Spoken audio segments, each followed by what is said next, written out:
What's up? Hello and welcome to In the Lab with Hoopsology. I am Matt Thomas, joined by my best friend and co-host Justin Goodrum. Justin, how you doing, man? I'm good. I'm good. Fall's in the air, and so is the NBA preseason. So I'm doing pretty well. How about yourself? Yeah, same fall in the air. Like you said, we got the balloon fiesta going on here in Albuquerque, which of course is like our biggest event of the year for those of you who don't know and who probably haven't been to experience it. Always a fun time, and the weather's great. And like you, I'm very excited for the preseason that's going on right now, but even more excited to get ready to tip off the season. And that's what we're going to be focusing on today. I love these topics, these types of conversations. Justin, you know I geek out about ranking stuff and putting up lists and things like that. I'm a real nerd for it. And that's what we're going to be doing today with our Western Conference rankings.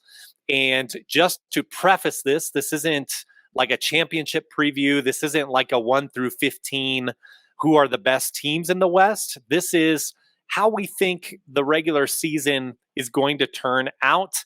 We did a couple months ago some early over-unders, and now we're going to kind of have the full picture with the full Western Conference rankings here. So we're going to go a nice solid 1 through 15 rapid fire, give you guys our thoughts on how we think the Western Conference will shake out. Before we do that, just quick reminder, we usually do it at the end. Today we'll do it at the beginning. You can get in touch with the show, hoopsologypod@gmail.com. Keep in mind, we're dropping interviews every week as well. Some great off-season content for you all. Just had an interview drop with Ben Lyons, who's always gracious enough to join the show. So hope you guys enjoy that. And check out our library if you're just hungry for basketball content to get you through this gap here until we start the regular season. So without further ado, Justin, let's get into our rankings. We're going to start from the top and go to the bottom. I'll mention over-unders for the teams that I'm listing. We have some differences in our lists, so we'll see where those are. And I'll go ahead and kick us off since I'm hemming and hawing here anyway. Number one on the list, over-under at 54.5 games. It's the Denver Nuggets. The quick note that I made is continuity. You've got continuity on this team, and of course you've got Jokic, who many have argued he should have been the three-peat MVP last season. Of course, he wasn't, but you've got Jokic, you've got continuity. You didn't really miss out on bringing back a lot of critical pieces. You lost Jeff Green, you lost Bruce Brown. I don't think those are major losses, with all due respect to those players. So I do see them. I don't know that the number will be 54 or 55 games. I could see it lower than that in a tight Western Conference, but I do think the Nuggets will be there at the top when it's all said and done. Justin, I know you have agreement on your list. Your thoughts on the Nuggets? Yeah, I concur. And I would add one more thing. They're underrated and under the radar. Yeah. And especially now with all this buzz around the Eastern Conference, the Lakers get plenty of shine. The Suns are going to have plenty of headlines. Don't forget about the Clippers. People are going to forget about the Nuggets. That works perfectly within their favor. And I think there's always expectations of the defending champion having tons of pressure. And the pressure's off of them. If they struggle, no one's going to care. I mean, as long as they're not like 10 games under 500, if they have a little bit of, I don't know, injury woes or something goes wrong, if they're managed to keep the flow where they're in the top 5 of the conference, who cares? So I agree with this. I think they are going to finish number one. I don't expect anything changes unless we see some kind of devastating injury. Yeah, great points. And with everyone talking about the Bucks and Celtics, they're just sneaking under the radar. Like you said, it feels like ideal conditions to make your way back to the finals potentially and maybe repeat. Second on our list, we also have agreement here. So I'll go ahead and just shout it out.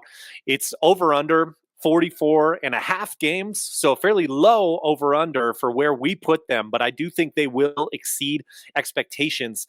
And that's the Sacramento Kings. And I think they are also a little bit underlooked. I wrote on my quick notes for them that they're hungry and they were disappointed from last season. We know how they went out in a game 7 against the Warriors. I think that's perfect for fueling that fire and maybe overperforming what their actual talent level is for the regular season. I think they're going to be one of the hungriest teams out there in going for this regular season record. And if you guys want more on the Sacramento Kings, check out our interview with Deuce Mason that was recent and has some great thoughts on the Kings. Justin, I'll throw it to you. I know you had them second on your list as well. So we've got agreement here, and I think a lot of people are going to disagree with us.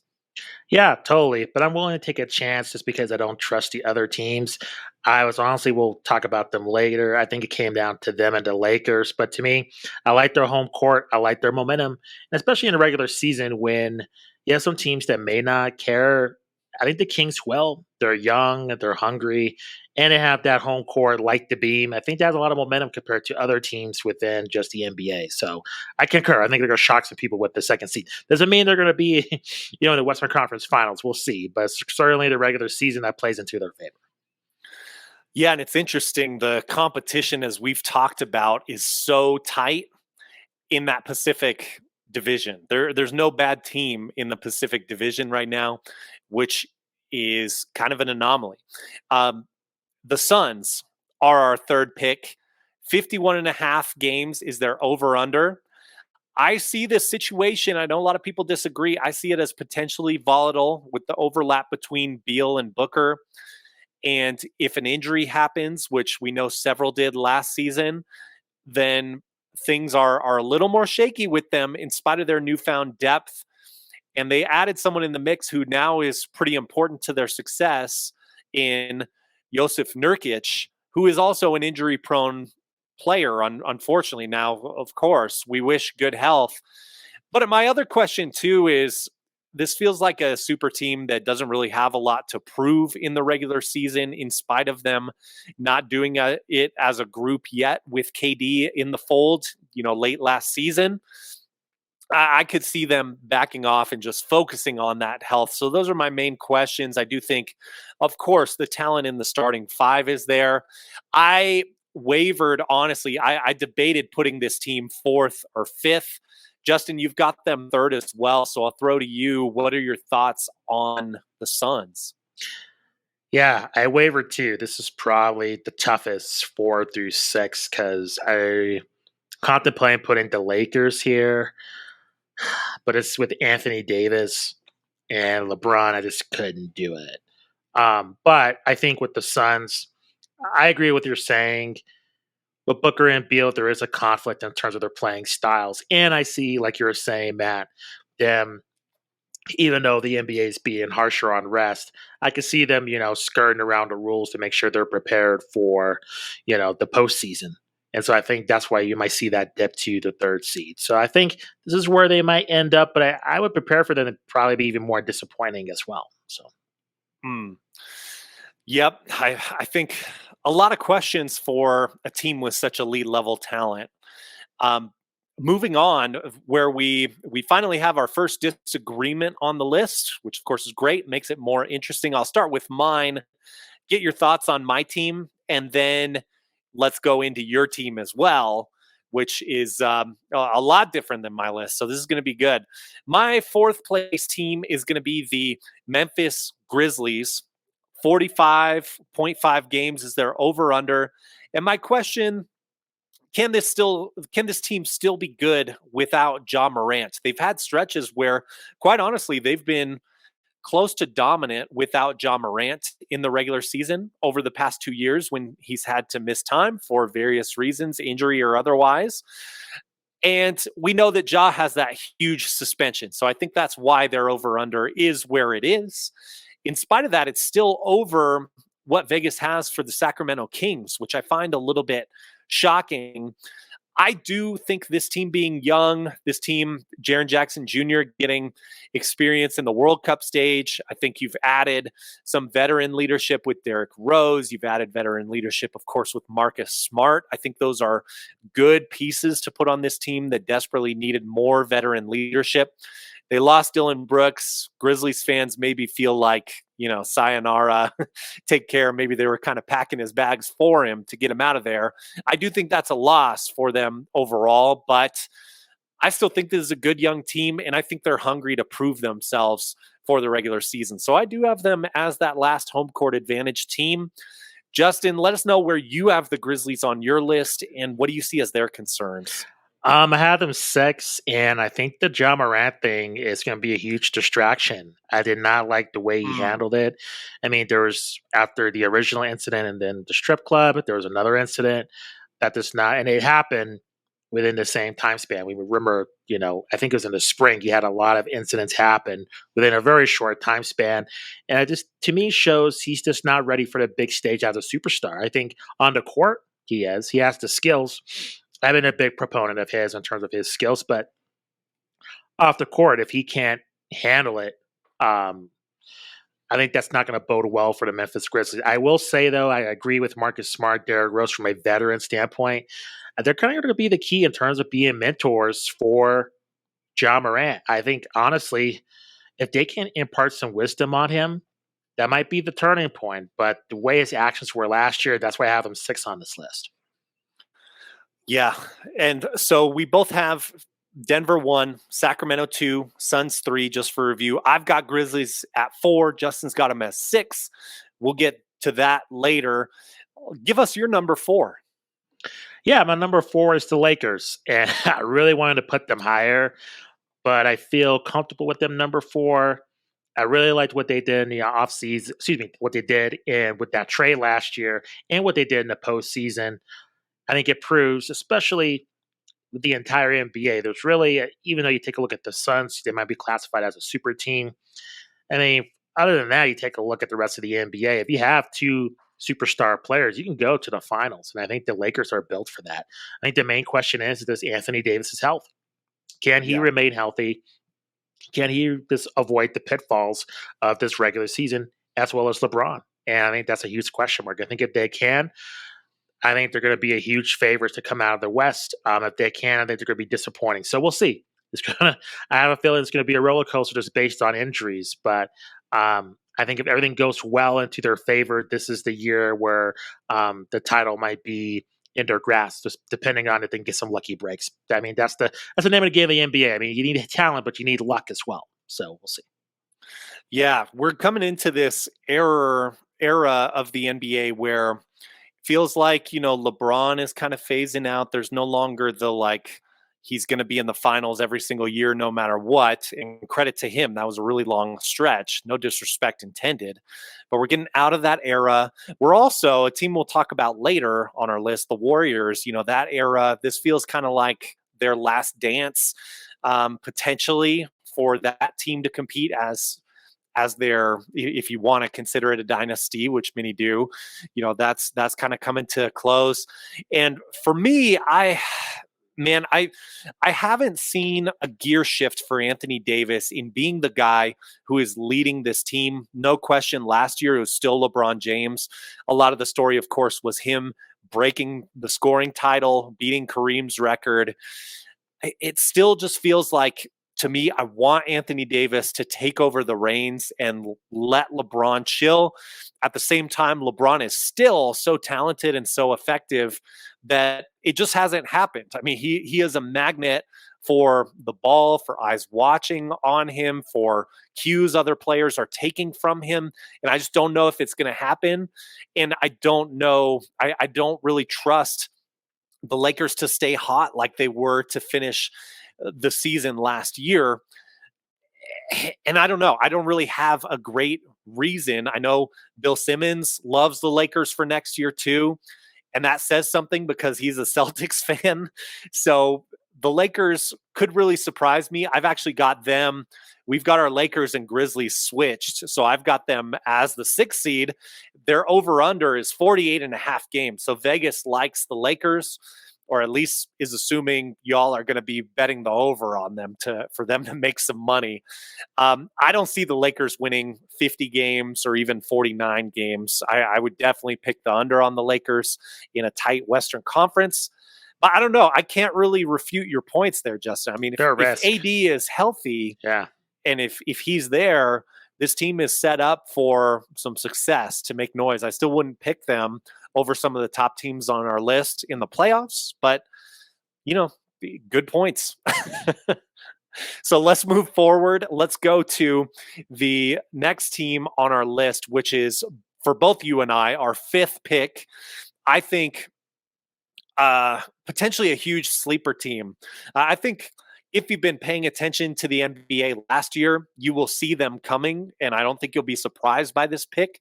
If you haven't been paying attention, you're going to get shocked this year because at number 5, both Justin and I have the Oklahoma City Thunder.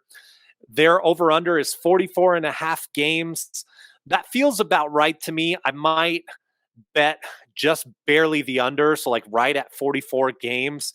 But for this team, who I believe won 42 games last year, if I'm not mistaken, or maybe it's 41.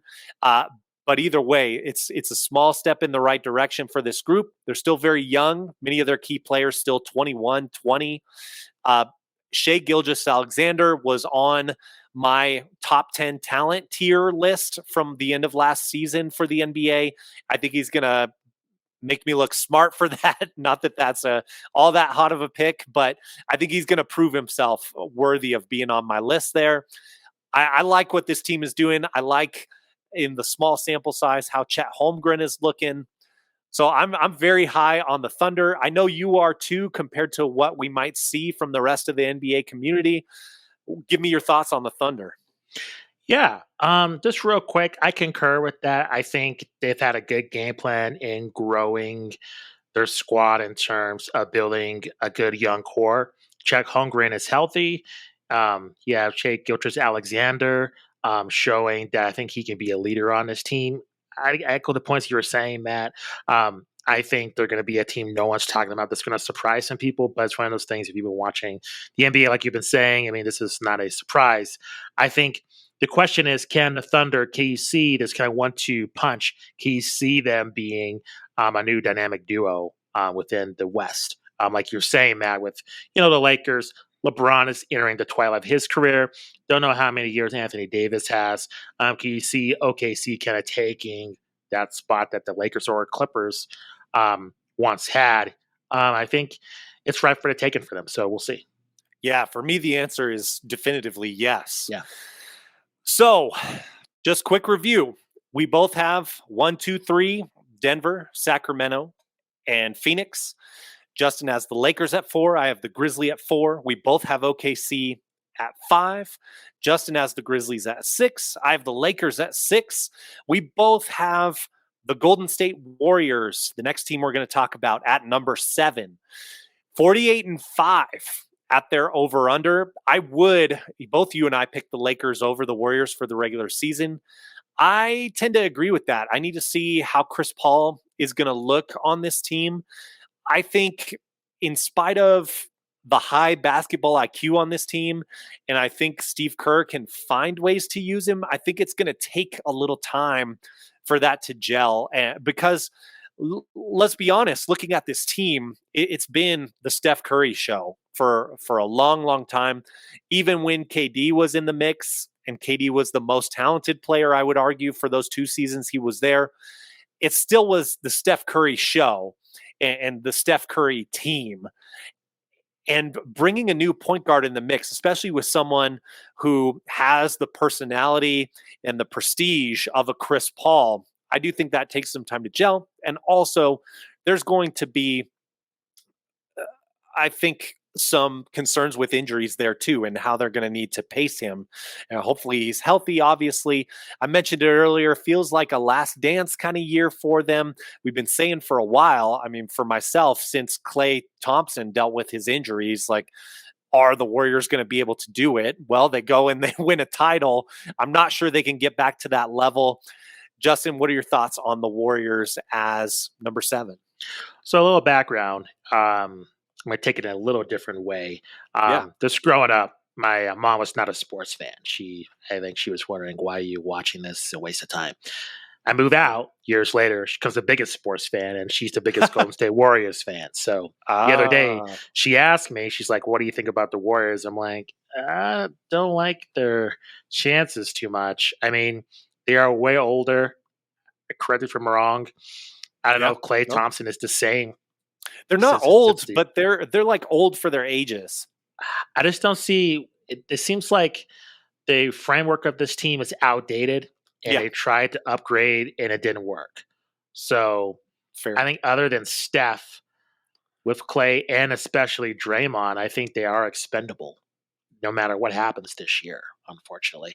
And with Chris Paul, I think he'll be there for veteran leadership, continuity, experience. I mean, I don't know what he could truly add to this team. I mean, the Warriors are fairly experienced with their top three players in terms of winning titles. So I don't really, honestly, he could teach Chris Paul a thing or two, to be honest, in terms of Curry, Draymond, and Clay. So with all due respect. So to me, I think this works. Them being number 7. However, them being a veteran team, as we saw them against the Sacramento Kings, I think they can pose some problems just due to their veteran, just knowledge and leadership, just depending how things play out. So I think it could be a trap series, depending on those top teams, the way it plays out. If the Warriors move up, or if you see a lot of the teams, the Nuggets or Kings move down, if they happen to match up with the Warriors, that could be a trap. You don't want to play them in the playoffs. I will say that.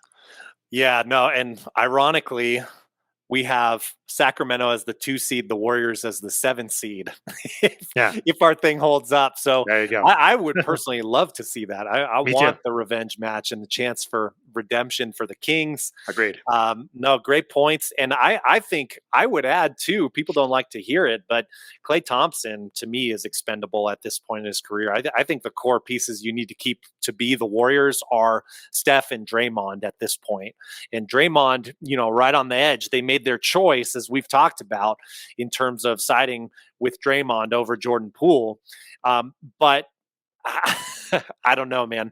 I'm with you. I think they will be one of the lower seeds here, not in terms of number value, but lower on the list when we get towards playoff time. And 100%, I mean, great point. You don't want to meet them in the playoffs. Let's go to, once again, you're in my next agreement, number 8 on the list. The Dallas Mavericks, over under 45 and a half games. I see this. The note that I made is this is going to be a very frustrated Luka year. I think Luka is going to be expecting home court advantage, and that's certainly what he should be shooting for as an elite level player. I don't think he's going to get it. I think the reasons will be a mix of coaching. I would love to see Kyrie run side by side with him the whole year. We just know that for whatever reasons, and there are several, that has not been the case with Kyrie Irving over the last couple of years. Even when there isn't off-court stuff going on, the injury bug has unfortunately tended to hit him at times during his career. I hope we get that. It's interesting to me. I don't think, even if he is there, though, that they can win with sort of the, okay, Luka, you take it. Okay, now Kyrie, you take it, and the ball not really moving around all that much outside of those two guys having it. Plus, I don't feel like they did all that much to upgrade their roster to fix problems on the defensive side of the ball. To me, it spells problems if and when they get to the playoffs, which they didn't last year intentionally.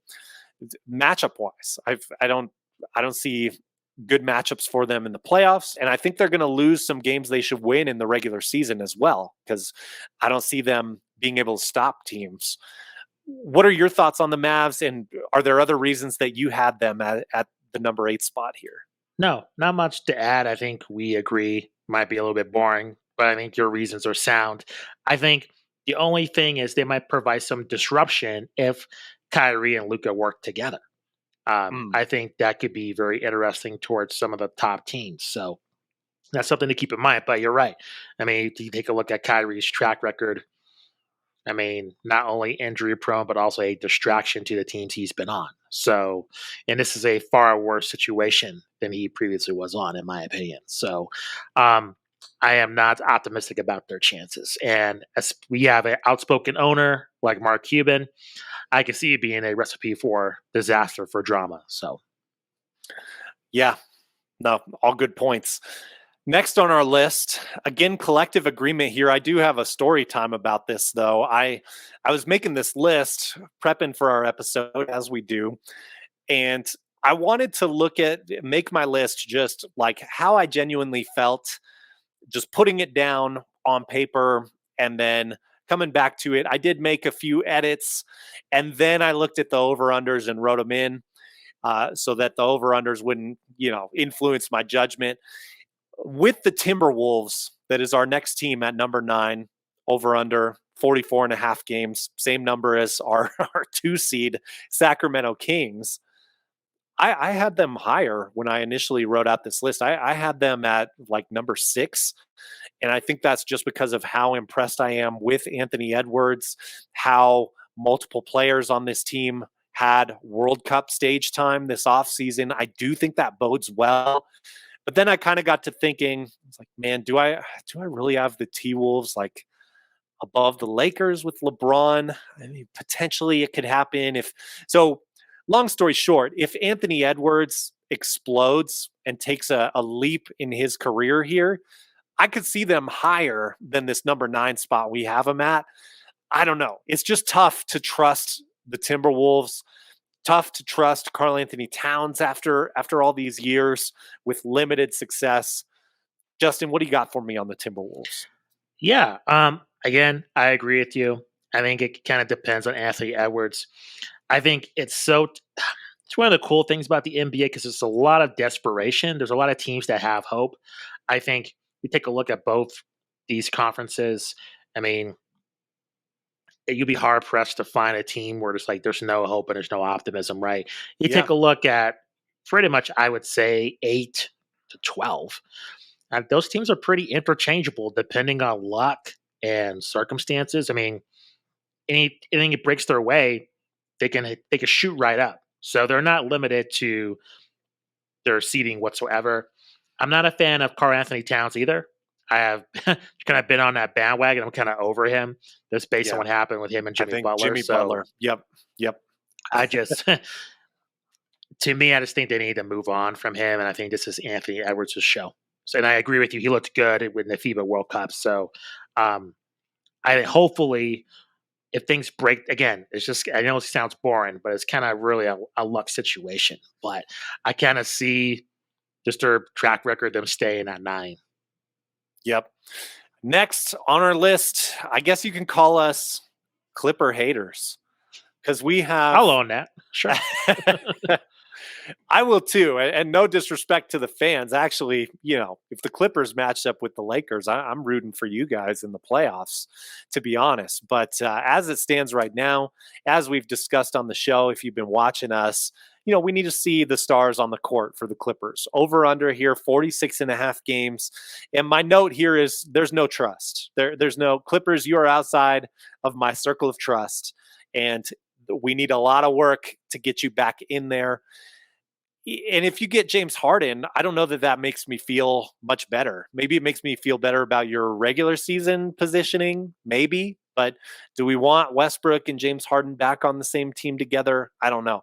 Me personally, no. If I'm a Clippers person, I don't want James Harden, but you all know my bias there as well. It does, in spite of our, drinking the Clippers haterade, whatever you want to say, it still does feel weird to me, I must admit, Justin, to put the Clippers as the 10 seed on our list. Just given that you see Kawhi on the roster and you see Paul George on there. We've mentioned reasons for that, but I do feel a little nervous about this one, that maybe this is the year that they break through and they re-earn or get back in our circle of trust. I don't know. Obviously, when push comes to shove, I don't see it that way because it's at number 10. What are you thinking about the Clippers? Is there anything I'm missing here? No. I think we've always hated on this team, and I think honestly we've kind of ranked them higher than what they deserved in the past, in my opinion. So I think this is kind of like a revenge season for our previous years of doing this. But this is a You big heard year us, for them. Clippers. You heard us.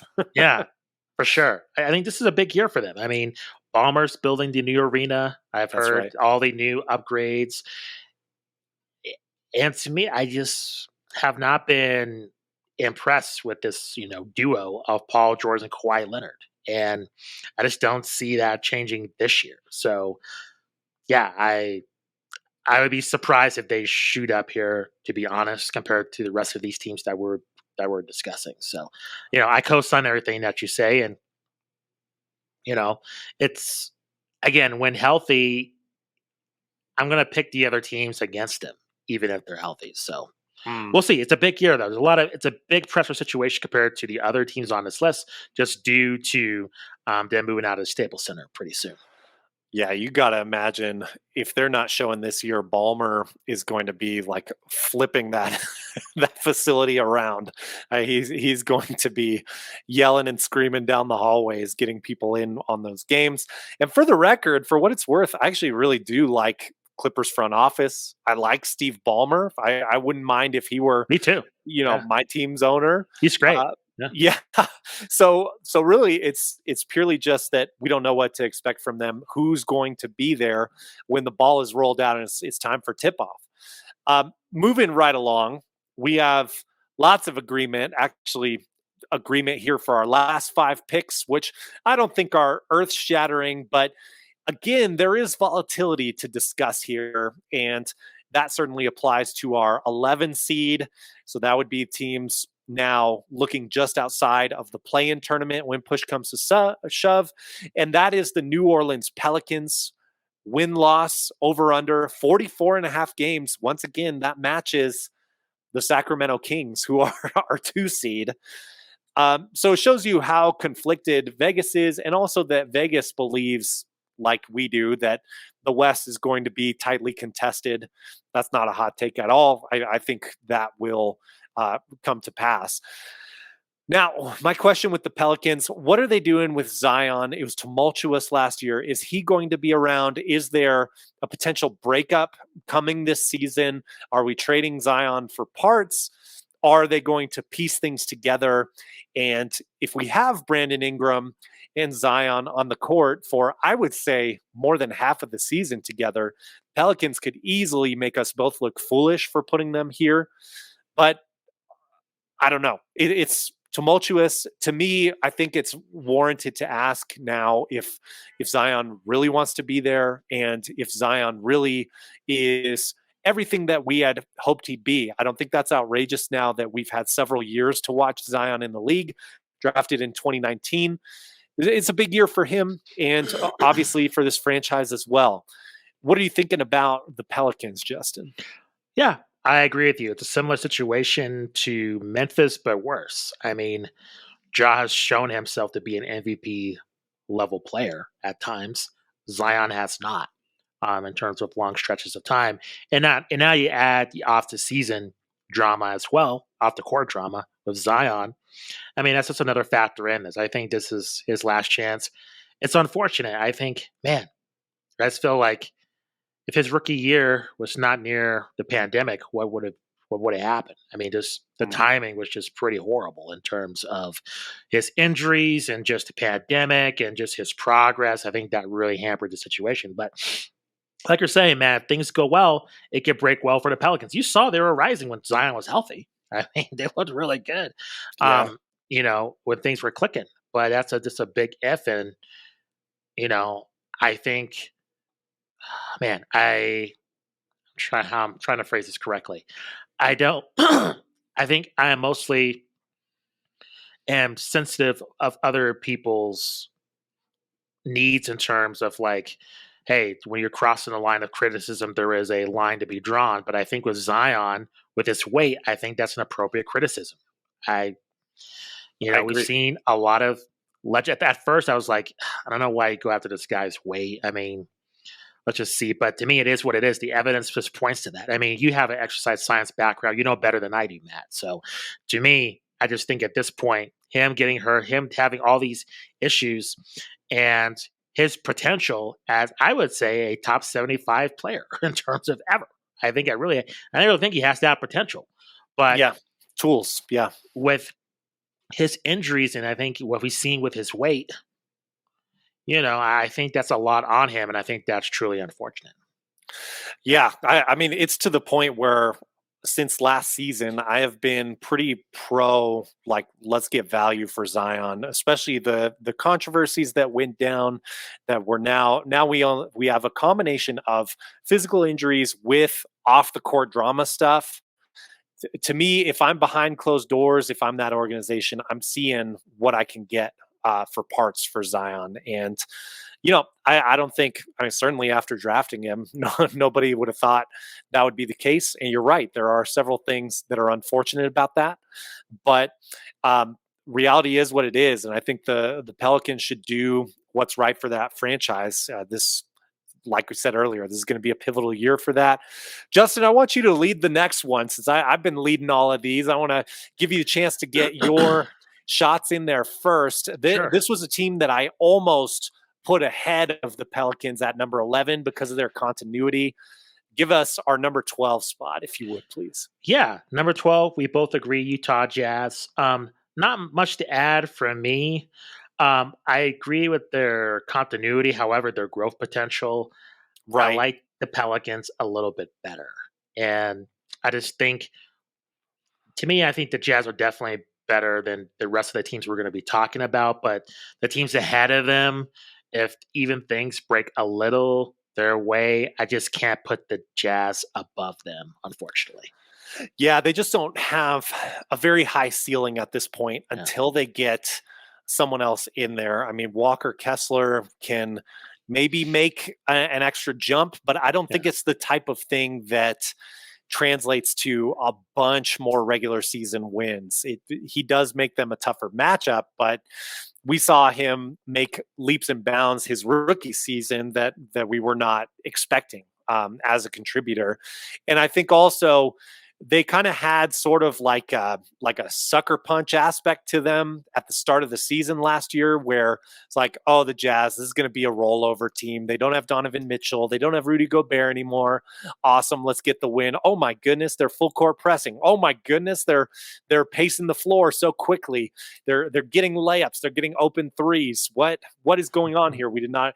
Teams are ready for that scheme now. They're not going to get sucker punched by the Jazz, like I put it there. Number 13, Justin, if you would please. Sure. It is your Houston Rockets. Yes. I Not at the think bottom. I think finally this team can focus on rebuilding. I think they can focus on really trying to focus on the future compared to before. It seemed like there was a lot of somewhat drama there. So, Yeah. and then now it seems like James Harden, him coming back is out the window. So you don't have to worry about that. I like their young core. And I think this is right where, they're set to be. I think if they leapfrog any of these other teams, they're ahead of schedule. So at this point, I don't think they need to necessarily worry about. Let me put it this way: if they're sniffing the play-in tournament, I think that's an accomplishment. I think if they're competitive within having that discussion and not just being completely ruled out of it, I think that's a huge jump for them. But otherwise, I think the 13th seed is right there for them. Yeah. Yeah. And my note on them is that they're trending up. Yeah, They've got adults in the room with Fred Van Vliet on the court and with Coach Udoka obviously coming in. I think to this point, he's been the biggest difference maker that we've seen. agreed. And they're kind of locked in from a salary perspective. I mean, they do have draft capital. They can move pieces around if they needed to, but really they're kind of they have all the pieces that they want. And now it's a matter, like you said, of building and developing those pieces. Is Şengün going to be the guy who runs that offense and they go up a level that way? Is Dylan Brooks coming in going to really ramp up their defense, and they get other help in there? Really, this team is designed to shine once Fred Van Vliet finishes his second year and Amen Thompson can potentially take over as the starting point guard with his size and versatility. He's got that potential to really be a next level player if he can develop and if he can become a consistent scoring threat, especially around the basket. So, yeah, I like what I see as a disappointed Rockets fan the past couple of years. It's nice to have, some rays of light coming through between still a little bit of darkness, but the sun is starting to rise, it feels like. So let's go into our number 14 pick. And that is the San Antonio Spurs over under here, 29 and a half games. That is going to be up from their 22 game win total from last season. I do think that's reasonable expectations. I would bet the under on that just because I don't think they are in a rush to consider themselves contenders. I think they will still want a high lottery pick. I just think they'll do it in a way that, like they've done in the past, that's not going to be detrimental to the stars that they have. So they want Wemby to be able to shine and develop. They'll get pieces around him eventually that help him just to do that. But I just don't see them having those pieces right now. And I don't see a lot of paths for them to get those pieces. We know small market there. Maybe there's some intrigue in getting to be the one who plays with Wemby, but we're going to have to wait and see if that happens. So I think this is an appropriate ranking from us both. Spurs, 14th. What else do you think about the Spurs, Justin? Yeah, not much to add. I think this is the Wemby show. Just based Yeah. on his preseason games, he looks spectacular. I mean, he is. I think as long as he stays healthy, he's everything that people have said about him. He can play at this pro level, and I think it's just a matter of him. I think it's his body, and I think it's one of those things, kind of like the opposite of the Zion situation in terms of him, gaining that muscle in him, having that stability for a certain amount of time. And I think we've seen players of a similar skill set in kind of the same ballpark. I think Wemby's a little bit different compared to Embiid and Giannis, but in terms of body type, we've seen those guys really keep it together from an injury standpoint. So I think it is possible. But the injury concern does worry me because I think, we've seen both those guys run into that at the beginning of their careers. And I think that could be a pitfall for Wemby, just the way he plays. So we'll see. Yeah, definitely. There is history there that can't be denied in terms of guys that big that Yeah. can move quickly. So we'll see, and we'll hope for the best. Of course, probably the most exciting thing of the preseason thus far was Wemby matching up with Chet Holmgren recently. So it's going to be cool to see that go down several more times in the regular season. And we know that if OKC is doing well, and if Chet Holmgren, if they're getting wins, Chet's going to let Wemby know about it. There's already like a little bit of a Western Conference rivalry in spite of these guys never having played a regular season game. Yeah, I'm with you. I love it. Hopefully it becomes one of those classic rivalries that we get to see year after year. Last team on our list, we said, for number 14, it's Wemby watch for the Spurs, our last team in the Western Conference. In spite of, I think, having more depth and talent than the Spurs in terms of like getting Ayton and getting, pieces that they got through trading Drew Holiday away, through trading Damian Lillard away. I just think there's no incentive right now for Portland to really go for it. It's going to be the Scoot Henderson show, and it's going to take a while for this team to build it back up. Now, I do think there is a real threat that if Ayton becomes dominating, as he said, that's two potentially good pieces there that could launch them over the Spurs, put them in that 14 range, maybe even above the Rockets if the Rockets aren't as hot as, hot compared to how they've been.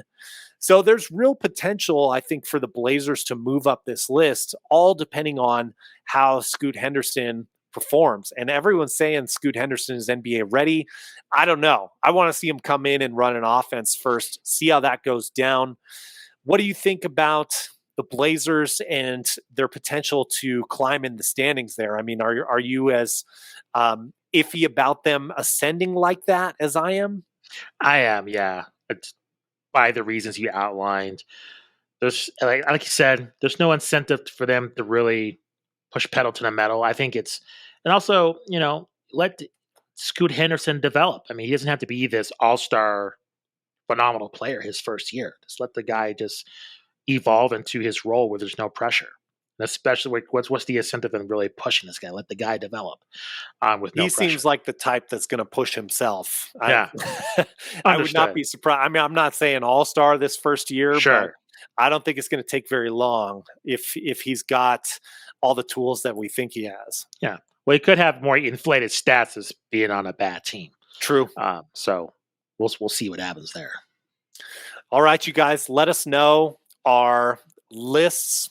where you guys think we're right, where you think we totally bonked and are way off. We would love to know your feedback. Justin, why don't you give us real quick your 1 through 15, and Yeah. then I'll give you mine, and then we'll get out of here. Yeah. 1 through 15, I have the Denver Nuggets number 1. The Kings are number 2. The Suns are number 3. You got the Lakers at 4. OKC at 5. Memphis at 6. Got the Warriors at 7. The Dallas Mavericks at 8. You got the Timberwolves at 9. Clippers at 10. 11 had the Pelicans. 12 the Jazz.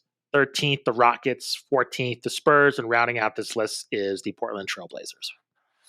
Mark it down, y'all. In my list, 1, 2, 3, we agree. Nuggets, Kings, Suns. Then I got the Grizzlies at 4, the Thunder at 5, making a big leap this year.